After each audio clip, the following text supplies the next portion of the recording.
What is going on, guys? Welcome back to the channel. Critical Overlord here. We're going to talk about a few different horror topics in this video here today. We'll be talking about Until Dawn. We'll be talking about Chucky. We'll be talking about The Last of Us Season 2. And we'll be talking about Nightmare on Elm Street. So starting off here with Chucky. Chucky's production listing about an untitled Chucky project shooting this month has been confirmed as false, unfortunately. Don Mancini confirmed this over on the Sky is Blue app yesterday or sometime on Sunday, maybe. Yeah, I think it was yesterday. But back into the darkness we go as a fandom. But a few interesting comments on my last video did make me realize another unfortunate reality when it comes to all things Chucky. We know that we're actually going to get a new movie. Don Mancini confirmed that prior to the 4th season being canceled. So we know that this is actually a legitimate thing. But going back to theaters, if I think about it the way I'm about to explain, doesn't seem likely.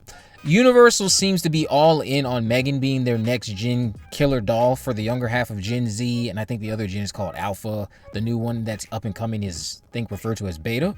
They seem to be all in on just using Megan to kind of usher in a new generation to a primetime killer doll while Chucky is left in the dust. And with Megan being a hit in theaters, coming back this year, why even bring Chucky back to theaters? You can just keep dropping Chucky on your streaming platform, Peacock. And bringing Chucky back to theaters, while it's not completely impossible, it just doesn't seem likely that they would actually have two dolls in theaters thriving like that. I feel like they would just use Chucky in theaters if they ever can establish a Megan versus Chucky film. That's the only time we will see Chucky back on the big screen.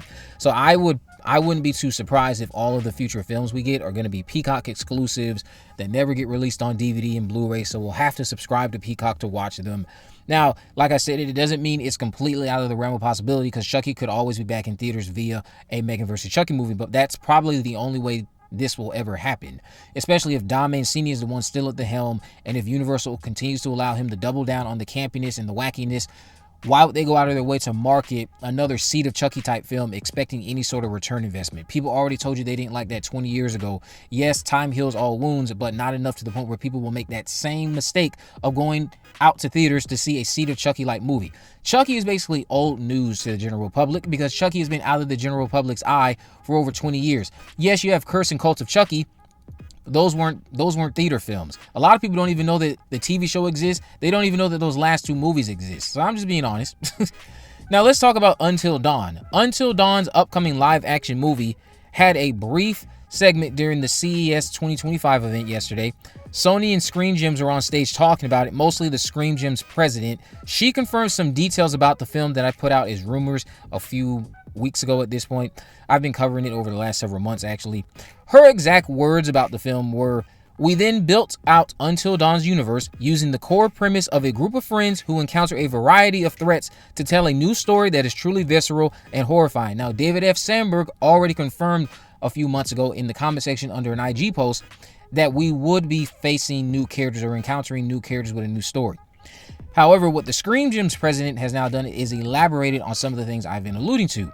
The president has seemingly confirmed the rumor about there being a variety of things threatening these characters, such as the fact that you'll have Wendigos, witches, werewolves, I'll say contaminated water, and then a slasher terrorizing these friends. There is no live action recreation of the game coming our way, and I'm not going to lie, they are really good at making it sound like their hearts are in the right place during this. I'll leave a link to it in the comment section if you want to listen to the whole thing. It starts around the 40 to 39 minute mark. But you could have told Until Dawn's story exactly how it is for the big screen, minus the fact that, yes, you need to decide on a definitive ending that we can't replay and change, of course. This idea that you couldn't have will never sit right with me. It just doesn't make sense that these companies and these studios are so convinced that they cannot just stick to the source material.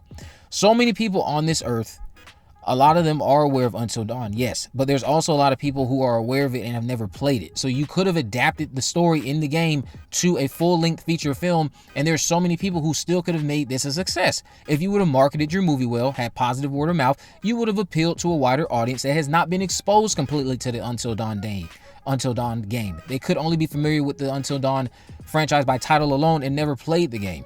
You don't know what could have happened, so the unwillingness to stick to source material is going to continue to bother fans of these IPs, and sooner rather than later, Hollywood will learn to start giving fans what they want versus what you're telling us to want.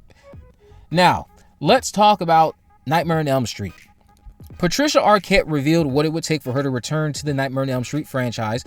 Shout out to you, Chris, if you're listening to this from Comic Book, because I know you did this interview with her. She said this. Now, of course, Patricia played Kristen in Dream Warrior. She didn't return for Dream Master, but whatever. She said this is what it would take for her to return. She said, you know, I never really thought that in my dreams I'd be a gymnast, so I don't know.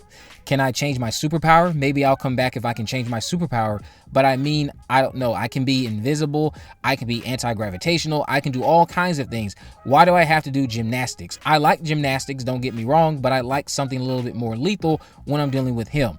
Him, of course, being Freddy Krueger.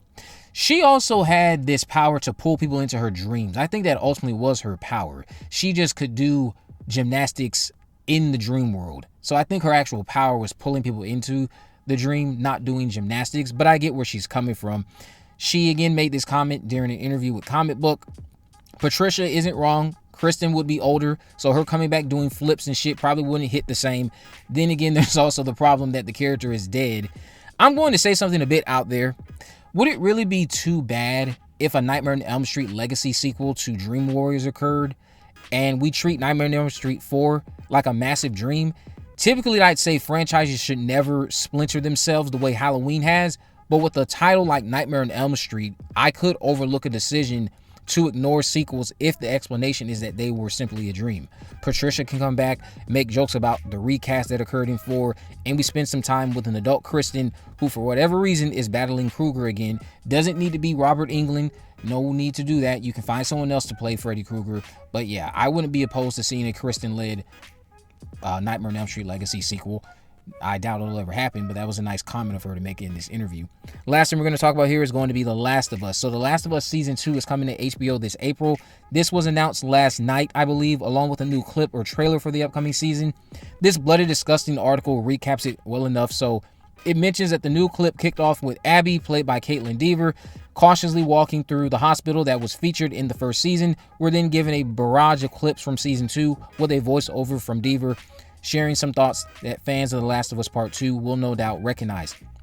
The second season of HBO's The Last of Us will only adapt part of The Last of Us Part 2, with showrunner Craig Mazin having teased that the story may require a couple of seasons. I will say this, in a world in which we're getting source materials not being adapted correctly with Until Dawn, the upcoming Fear Street Prom Queen, what they keep doing with Goosebumps, I have to look at The Last of Us show and just give them a round of applause. They're doing everything that fans wanted.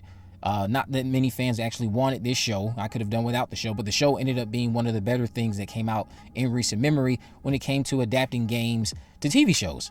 So I can only applaud them, and the fact that they stayed true to the source material initially and now want to branch out and do their own thing, you've already reeled us in. I trust that they can do something without basing it off of the games, because there's only 2 Last of Us games. So if they start branching off and doing their own thing, because of the fact that you stayed true to the source material up front, fans and newcomers alike probably are going to have faith that you can continue to keep this universe alive and well as a show, even without any other games to adapt from. But the footage that was released looks badass. I enjoyed the first season. Can't wait to check out season 2 when it drops in April. We didn't get a specific date. I'm assuming we'll get one sooner rather than later. Let me know what you guys think about all of this down in the comment section below. If you haven't already, of course, make sure you subscribe. Turn on post notification so you never miss a video. In the description, I have links to my social media accounts. I am on Facebook, Twitter, and Instagram. You can message me there to let me know if there's any movies, news, or reviews you'd like me to cover in the future. And with all that in mind, guys, I will see you in the next video.